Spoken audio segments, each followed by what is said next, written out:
അങ്ങനെ ദുൽഹജ്ജ് വിട പറഞ്ഞാൽ അറബി മാസ കലണ്ടർ അവസാനിക്കാൻ പോകുകയാണ്. അറബി മാസം, അറബി വർഷം തുടങ്ങുന്നത് മുഹറത്തിൽ നിന്നാണ്. നമ്മൾ സാധാരണ ഇംഗ്ലീഷ് കലണ്ടർ പറയുമ്പോൾ ജാനുവരി 1 എന്ന് പറയുന്ന പോലെയാണ് മുഹറം 1.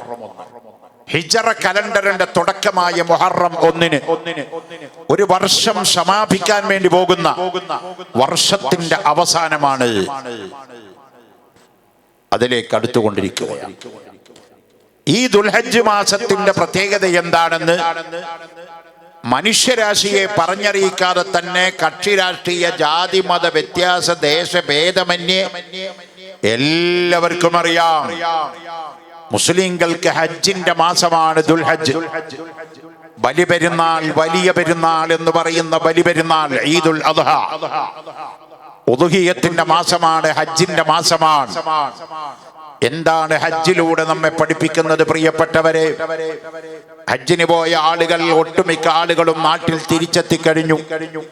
ഈ വർഷം ഹജ്ജിന് പോയ ആളുകൾ, കുറഞ്ഞ ആളുകൾ നാട്ടിൽ തിരിച്ചെത്താൻ ബാക്കിയുണ്ട്.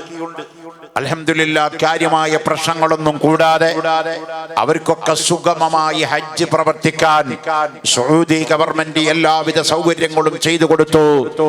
ലോകത്തിന്റെ നാനാഭാഗത്തിൽ നിന്ന് 63-ലധികം വരുന്ന ഇസ്ലാമിക രാഷ്ട്രങ്ങളിൽ നിന്നും അല്ലാത്ത നാടുകളിൽ നിന്നും ലക്ഷക്കണക്കായ ആളുകൾ വിശുദ്ധമായിരിക്കുന്ന മക്കയിലും മദീനയിലും വന്ന് ഹജ്ജിന്റെയും ഉംറയുടെയും സിയാറത്തിന്റെയും കർമ്മങ്ങൾ ചെയ്തുകൊണ്ട് തിരിച്ചു വന്നിരിക്കുന്ന സമയമാണിത്. ഹജ്ജ് എന്ന് പറഞ്ഞാൽ ഇസ്ലാമിന്റെ പ്രധാനപ്പെട്ട കർമ്മങ്ങളിലൊന്നാണ്. ഇസ്ലാം കാര്യം 5ആണ്, ഈമാൻ കാര്യം 6ആണ്. ഈമാൻ എന്ന് പറഞ്ഞാൽ വിശ്വാസപരമായ കാര്യങ്ങൾ 6 ഇസ്ലാം എന്ന് പറഞ്ഞാൽ അനുഷ്ഠാനപരമായ കാര്യങ്ങൾ 5. അങ്ങനെ 6+5 11 കാര്യങ്ങളുടെ തൂണുകളിൽ നിലയുറപ്പിച്ച മതത്തിന്റെ പേരാണ് ഇസ്ലാം. 15 തൂണുകളുടെ മുകളിൽ നിലനിൽക്കുന്ന മതത്തിന്റെ പേരാണ് ഇസ്ലാം. അതിൽ ഇസ്ലാം കാര്യത്തിൽ പെട്ടതാണ് ഹജ്ജ്.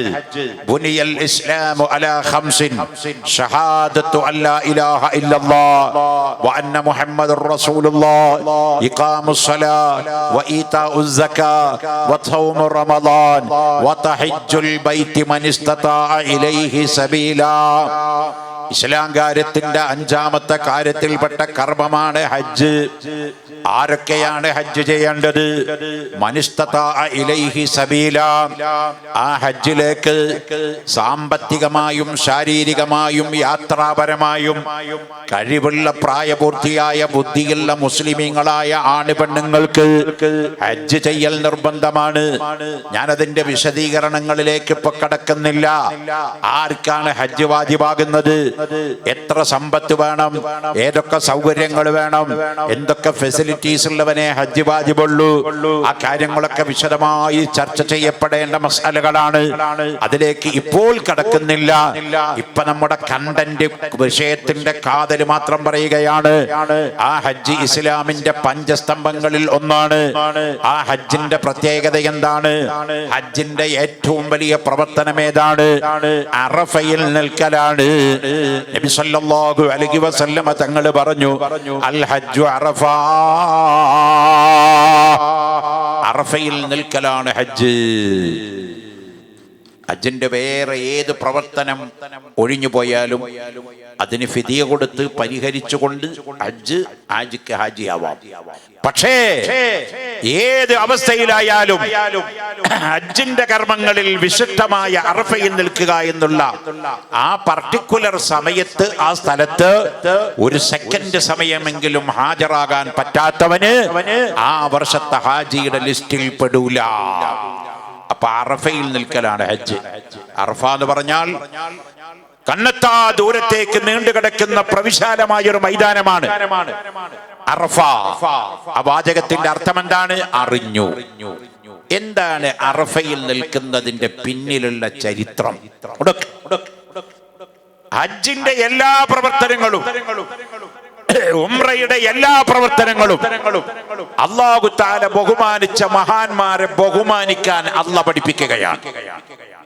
അതിൽ വളരെ വെരി വെരി ഇമ്പോർട്ടന്റ് ആയ കാര്യമാണ് അറഫയിൽ നിൽക്കുക. അറഫയിൽ നിൽക്കുന്നത് എന്തിനു വേണ്ടിയാണ്? ആരനുസ്മരിക്കാനാണ്? മനുഷ്യലോകത്തിന്റെ പിതാവാണ് ആദം നബി അലൈഹിസ്സലാം. നമ്മളിവിടെ നേരത്തെ അഷ്റഫ് ഉസ്താദ് പ്രസംഗിക്കുമ്പോൾ പറഞ്ഞു, ഈ മജ്ലിസിൽ ഹിന്ദുക്കളും ഉണ്ട്, മുസ്ലിങ്ങളും ഉണ്ട്, ക്രിസ്ത്യാനികളും ഉണ്ട്, ഇനി രണ്ടും അല്ലാത്തവരും ഉണ്ടാവാ ചിലപ്പോ.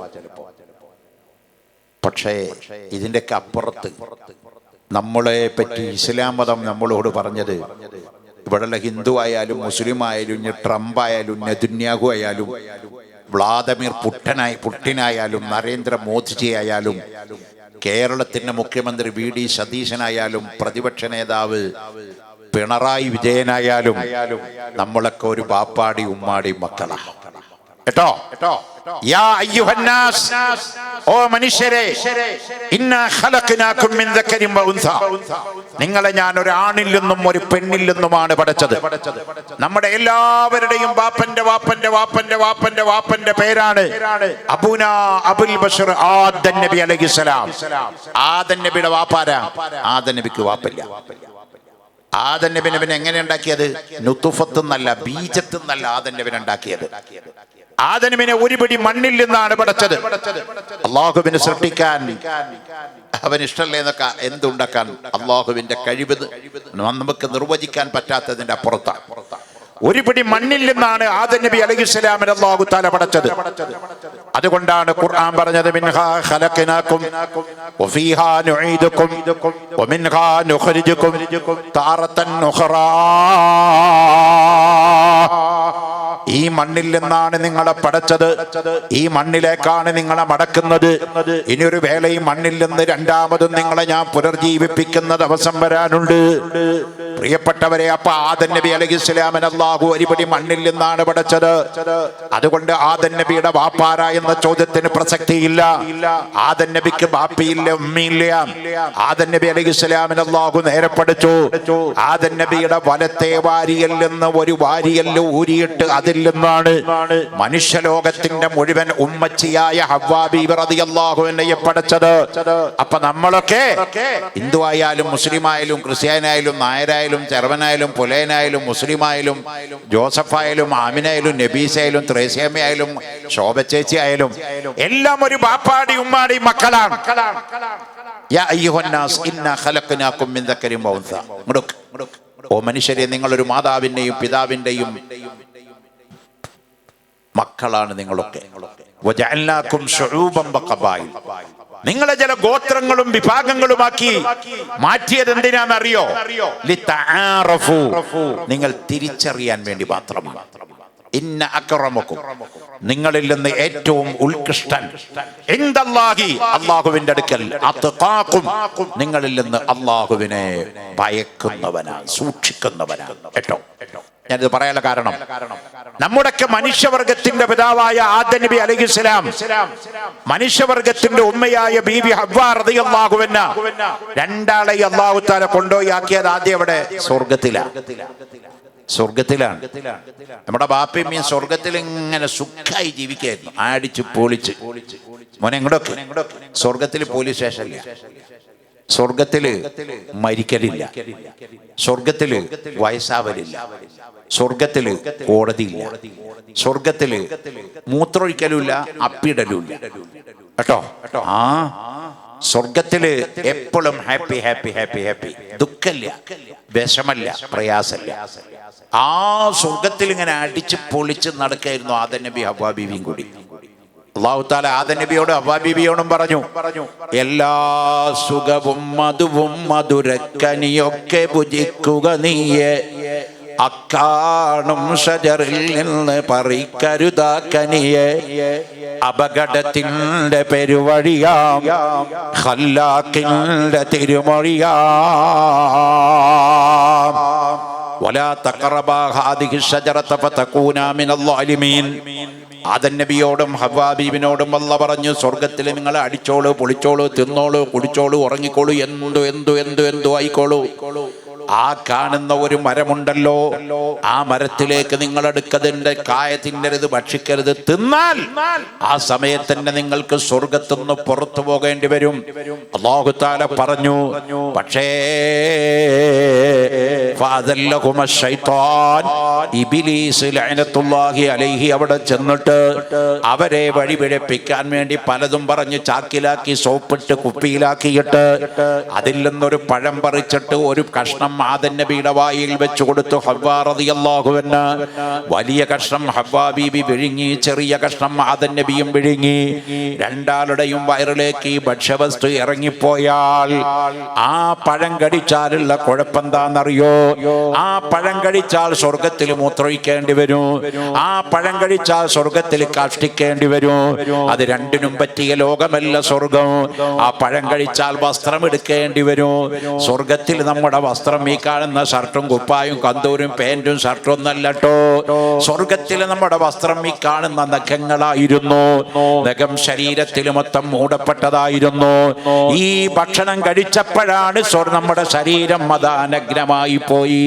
വപ്പിടേണ്ട സമയമായി, മൂത്രമൊഴിക്കേണ്ട സമയമായി. അപ്പോഴാണ് അല്ലാഹു പറഞ്ഞത്, നിങ്ങൾ രണ്ടാളും സ്വർഗത്തുനിന്ന് പുറത്തു പോകണം. ആദം നബി അലൈഹിസ്സലാമിനെ കൊണ്ടുപോയി സറന്ദീപ് എന്ന് പറയുന്ന ശ്രീലങ്കയിലും ഹവ്വ ബീബി റളിയല്ലാഹു അൻഹയെ കൊണ്ടുപോയി സൗദി അറേബ്യയിലെ ജദ്ദ എന്ന് പറയുന്ന ജിദ്ദയിലും ഇറക്കി.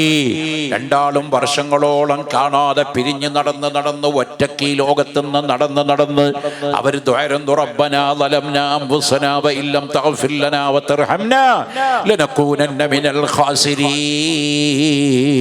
എന്ന് ദുആ ചെയ്ത് അവസാനം ഒരു ദുൽഹജ്ജ് മാസം 9 ഇന്ന് നമ്മൾ അറഫയിൽ നിൽക്കുന്ന സമയത്ത് അറഫ മരുഭൂമിയിൽ വെച്ചിട്ട് ആദം നബിയും ഹവ്വ ബീബിയും കണ്ടുമുട്ടുകയാണ്. അവർ കെട്ടിപ്പിടിച്ച് ആശ്ലേഷിക്കുകയാണ്. അല്ലാഹു അവരുടെ പ്രായശ്ചിത്തം സ്വീകരിക്കുകയാണ്. മനുഷ്യ കുലത്തിന്റെ ബാപ്പയായ ഉമ്മ ബാപ്പാരുടെ തൗബ സ്വീകരിച്ച പ്രായശ്ചിത്തം സ്വീകരിച്ച സ്ഥലമാണ് അറഫ. അതുകൊണ്ട് ഖിയാമത്ത് നാൾ വരെ വരുന്ന എല്ലാ മനുഷ്യരും, ഹജ്ജിൽ ചെയ്യുന്ന എല്ലാവരും അറഫയിലൊന്ന് നിൽക്കണം മോനെ. നമ്മുടെ വല്ലുപ്പാന്റെ വല്ലുപ്പയായ ആദം നബിനെ ഒന്ന് സ്മരിക്കാൻ, ഹവ്വ ബീവിയെ ഒന്ന് സ്മരിക്കാൻ. മഹാന്മാരെ സ്മരിക്കലാണ് ഏത് ഇബാദത്തും. നിങ്ങൾ ഏത് വേണമെങ്കിൽ നോക്കിക്കോ. മഹാന്മാരെ സ്മരിക്കലാണ്. അറഫയിൽ നിൽക്കുന്നത് ആദം നബി അലൈഹിസ്സലാമിനെയും ഹവ്വ ബീവിയെയും ഓർമ്മിപ്പിക്കലാണ്. അതിനാണ് നമ്മളോട് അറഫയിൽ നിൽക്കാൻ പറഞ്ഞത്. ആ മരുഭൂമിയിൽ നമ്മൾ വെറുതെ പോയി നിൽക്കാനല്ല. നമ്മൾ പോയി നിൽക്കുമ്പോൾ നമ്മൾ ഇങ്ങനെ ഓർക്കണം, അല്ലാ ഇവിടല്ലേ ആദം നബി നിന്നത് അലൈഹിസ്സലാം, അല്ലാ ഇവിടല്ലേ ഹവ്വ ബീവി നിന്നത് റളിയല്ലാഹു അൻഹാ. നമ്മുടെ ഖൽബില് ആ ഓർമ്മ ഉണ്ടാവണം. ഇനി ഹജ്ജിന്റെ വളരെ പ്രധാനപ്പെട്ട ഒരു പ്രവർത്തനമാണ് ഏത്? സഫ മർവ എന്ന് പറഞ്ഞ 2 മലകളുടെ കുന്നിന്റെ ഇടയിൽ 7 വട്ടം അങ്ങോട്ടും ഇങ്ങോട്ടും നടക്കണം. അതിന് അറബി പറയുന്ന പേരാണ് സഅയ്. പരിശുദ്ധ ഖുർആനില് എല്ലാം പ്രതിപാദിക്കപ്പെട്ട ഗ്രന്ഥമാണ് ഖുർആൻ എന്ന് നമ്മൾ പറയാറുണ്ട്. ആണ്. പക്ഷേ ഖുർആനില് പറഞ്ഞ 2 മലയാണ് സഫ മർവ. ലോകത്തിലെ ഏറ്റവും വലിയ മല ഏതാണ്? ലോകത്തിലെ ഏറ്റവും വലിയ പർവ്വതം ഏതാ? നമ്മുടെ കുട്ടികളൊക്കെ പഠിക്കലുണ്ട്. എവറസ്റ്റ് കൊടുമുടി. ലോകത്തിലെ ഏറ്റവും വലിയ മലന്റെ പേര് മൗണ്ട് എവറസ്റ്റ്. ഖുർആനിൽ പറഞ്ഞിട്ടുണ്ടോ? ഇല്ല. എന്താ അള്ളാഹ്ക്ക് വിവരം ചെയ്യട്ടെ? അതും അള്ളാഹ് പഠിച്ചതല്ലേ. എവറസ്റ്റിനെ പറ്റി ഖുർആനിൽ ഒരു ആയത്തുണ്ടോ? ഇല്ല.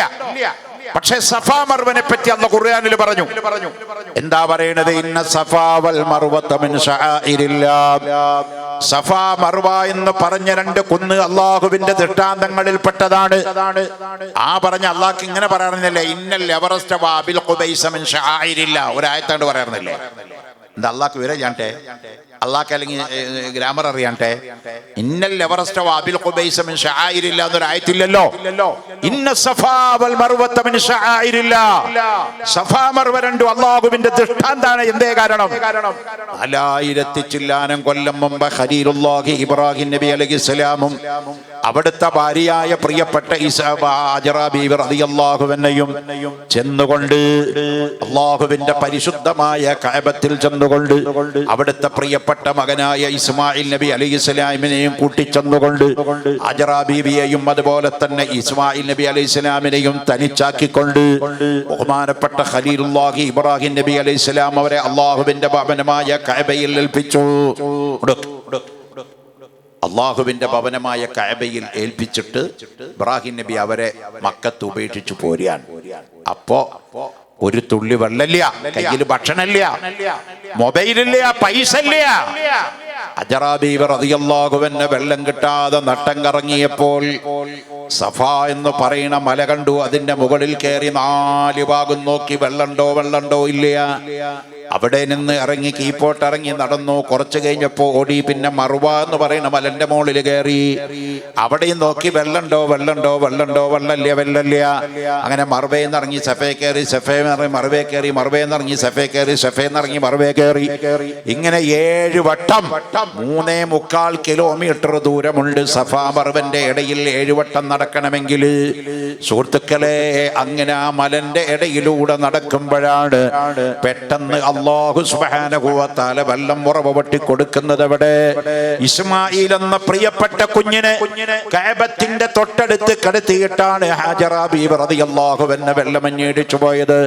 ആ ഇസ്മായിൽ നബി അലൈഹിസ്സലാം കിടന്ന കാലിന്റെ ചുവട്ടിൽ നിന്ന് ഉറവ പൊട്ടിയതാണ് സംസം. ഹാജറ ബീവി റളിയല്ലാഹു അൻഹ പറഞ്ഞ വാചകമാണ് സംസം. അത് ഫാരിസി ഭാഷയാണ്, അറബിയല്ല. സംസം എന്ന് പറഞ്ഞതിന്റെ അർത്ഥം എന്താണെന്നറിയോ? സ്റ്റോപ്പ്. ഇസ്മായിൽ നബി അലൈഹിസ്സലാമിന്റെ കാലിന്റെ ചുവട്ടിൽ നിന്ന് ഉറവ പൊട്ടിയപ്പോൾ മക്കയിൽ മുഴുവൻ ജലപ്രളയമാകുന്ന രൂപത്തിൽ ആ വെള്ളം അങ്ങ് പോകാൻ തുടങ്ങിയപ്പോൾ ഹജറ ബീവി റളിയല്ലാഹു അൻഹ പേടിച്ചിട്ട് പറഞ്ഞതാണ് സംസം, നിക്ക്. അല്ലായിരുന്നുവെങ്കിൽ ലോകം മുഴുവൻ പ്രളയമാകുന്ന ജലം വരുമായിരുന്നു. ഇപ്പോഴും നിങ്ങൾ കണ്ടോ, 40, 50, 60 ലക്ഷം ആളുകൾ ഹജ്ജിന് പോയിട്ട് ഒരു ദിവസം എത്ര ലിറ്ററാണ് അവർ കുടിച്ചത്? എത്രയാണ് കന്നാസിൽ നാട്ടിലേക്ക് കൊണ്ടുവരുന്നത്? എന്നിട്ട് ആ സംസം കിണറൊന്നു പറ്റിയിട്ടുണ്ടോ? 4500 കൊല്ലം മുമ്പ് വന്ന സംസമിന്റെ ഉറവ 2026 ഇന്നത്തെ ഈ ജൂൺ മാസം 14-ാം തീയതിയുടെ രാത്രി വരെ സംസം കിണർ വറ്റിക്കാൻ ഒരു ചരിത്രത്തിൽ ഒരാൾക്കും സാധിച്ചിട്ടില്ല. കാരണം മുത്തനബി പറഞ്ഞു, സംസമിന്റെ ഉറവയുടെ രഹസ്യം എവിടുന്നാണ്? അതിന്റെ കരുവരുന്നത് സ്വർഗത്തിൽ നിന്നാണെന്ന് കാല റസൂലുള്ളാഹ്. സ്വർഗത്തിലെ നദിയിൽ നിന്നാണ് സംസമിന്റെ ഉറവയുടെ കരുവരുന്നത്. ഞാൻ പറഞ്ഞത് ഈ സഫാ മർവന്റെ ഇടയിൽ 7 വട്ടം നടക്കുന്നതിനാണ് സഅയ് എന്ന് പറയുന്നത്. ഏത് മുതലാളി ഹജ്ജിന് പോയാലോ, ഏത് തൊഴിലാളി ഹജ്ജിന് പോയാലോ, ഏത് പ്രധാനമന്ത്രി പോയാലോ, ഏത് സിനിമാ നടൻ പോയാലോ, ഏത് കൊലകമ്പം പോയാലോ സഫാ മർവന്റെ ഇടയിൽ നടക്കണോ. നടക്കാൻ താക്കത്തില്ലാത്തവരെ ഉന്തണോ, അതിനും പറ്റാത്തവരെ ചുമന്നു കൊണ്ടുപോകണോ. സഅയ് നിർബന്ധമാണ്. കാരണം എന്തിനാണ്? അന്ന് നടന്നതിന് ഇപ്പൊ നടക്കുന്നത്. ഹാജറ ബീവിക്ക് അള്ളാഹ്ക്ക് പ്രിയപ്പെട്ട പെണ്ണാണ് ഹാജറ ബീവി. അള്ളാഹ്ക്ക് പ്രിയപ്പെട്ട മകനാണ് ഇസ്മായിൽ. അള്ളാഹ്ക്ക് പ്രിയപ്പെട്ട പ്രവാചകനാണ് ഇബ്രാഹിം. അള്ളാഹ് ബഹുമാനിച്ചവരെ ബഹുമാനിക്കാൻ ഖിയാമത്ത് നാൾ വരെ അവർ നടന്നോടുത്ത് കൂടങ്ങളും നടക്കണോ. നടന്നാ മാത്രം മതിയോ? സഫാ മർവന്റെ ഇടയിൽ നടക്കുമ്പോൾ ഒരു സ്ഥലത്ത് പച്ചലേറ്റ് കത്തുന്നുണ്ട്. ഇങ്ങനെ എന്താ അവിടെ ഹാജറ ബീവി ഓടിയതാണ്. അവിടെ നമ്മളും ഇവനൊന്ന് സ്പീഡിലൊന്ന് ഓടണം. അങ്ങനെ നടന്നാ പോരാ കേട്ടോ. അത് ശക്തിയായ സുന്നത്താണ്. അല്ലാഹു തആല ബഹുമാനിച്ചതിനെ ബഹുമാനിക്കലാണ് ഇസ്ലാം. അത് കല്ലാണെങ്കിൽ കല്ലിനെ ബഹുമാനിക്കണം കേട്ടോ. കല്ലിനും മണ്ണിനും ഒരെണ്ണത്തിനും ആരാധന ചെയ്യാൻ പാടില്ല അല്ലാഹുവിനല്ലാതെ. ഇസ്ലാമിന്റെ അടിസ്ഥാനം അതാണ്. അശ്ഹദു അല്ലാ ഇലാഹ ഇല്ലല്ലാഹ് വ അശ്ഹദു അന്ന മുഹമ്മദർ റസൂലുള്ളാഹ്. ആരാധനയ്ക്ക് അർഹതയുള്ളവൻ അല്ലാഹ് ഒരുവനാണ്. മുഹമ്മദ് നബി സല്ലല്ലാഹു അലൈഹി വസല്ലം അല്ലാഹുവിന്റെ റസൂലാണ്. ആ കാര്യത്തിൽ ഒരു വിട്ടുവീഴ്ചയും ഇസ്ലാമിലില്ല. ആരുടെ മുമ്പിലും അത് പറയാൻ മുസ്ലിങ്ങൾ ബാധ്യസ്ഥരാണ് കേട്ടോ. ബഹുമാനപ്പെട്ട ഖുബൈബ് റളിയല്ലാഹു അൻഹുവിനെ കഴുമരത്തിലിട്ട് തൂക്കിക്കൊല്ലാൻ വേണ്ടി കഴുത്തിൽ ഇങ്ങനെ കുളത്തിട്ട് വെച്ചപ്പോ ഹുദൈബ് തങ്ങളോട് പ്രതിപക്ഷത്തിലുള്ള ശത്രുക്കൾ പറഞ്ഞു, ഹുദൈബേ, അല്ലാഹു മാത്രമല്ല മറ്റുള്ളവരും ദൈവമാണ്, ദൈവങ്ങൾ ഒരുപാടുണ്ട്, പടച്ചോന്മാർ ഒരുപാടുണ്ട് എന്ന് പറഞ്ഞാൽ ഇപ്പൊ നിന്നെ കൊലക്കയറുന്ന് ഇറക്കാം ഹുദൈബേ. ഹുദൈബ് തങ്ങൾ പറഞ്ഞു, നിങ്ങൾ എന്നെ ഇഞ്ചിഞ്ചായി കൊന്നാലും, നിങ്ങൾ എന്റെ ശരീരത്തിന് നോവിപ്പിച്ചാലും, ഞാൻ ഈ കഴുമരത്തിൽ കിടന്നുകൊണ്ട് പറയുന്നു, അശ്ഹദു അല്ലാ ഇലാഹ ഇല്ലല്ലാഹ്, ആരാധനയ്ക്ക് അർഹതയുള്ളവൻ അല്ലാഹു ഒരുവൻ മാത്രമാണ്. ഹുദൈബ് റളിയല്ലാഹു അൻഹുവിന്റെ വാക്കതായിരുന്നു. അതാണ് ഇസ്ലാം. ആരാധനയ്ക്ക് അർഹതയുള്ളവൻ അല്ലാഹു ഒരുവനാണ്. കല്ലിന് ആരാധിക്കാൻ പാടില്ല, അതുപോലെ മുള്ളിന് ആരാധിക്കാൻ പാടില്ല, ഒന്നിനും ആരാധിക്കാൻ പാടില്ല അല്ലാഹു ഒരുവനല്ലാതെ. അതാണ് ഇസ്ലാമിന്റെ അടിസ്ഥാനം.